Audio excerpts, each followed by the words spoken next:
Kodam Iskandar Muda. Dalam hal ini pada hari ini telah dilaksanakan giat donor darah di Batalion 112 DJ. Setiap giat ini TNI selalu siap di depan untuk berikan darahnya kepada masyarakat Aceh khususnya. Kenapa saya katakan masyarakat Aceh?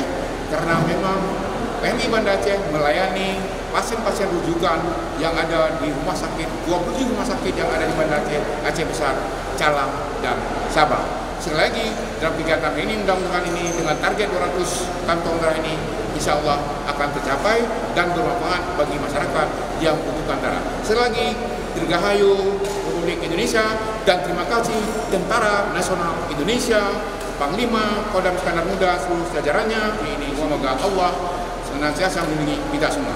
Amin ya rabbal alamin. Wassalamualaikum warahmatullahi wabarakatuh.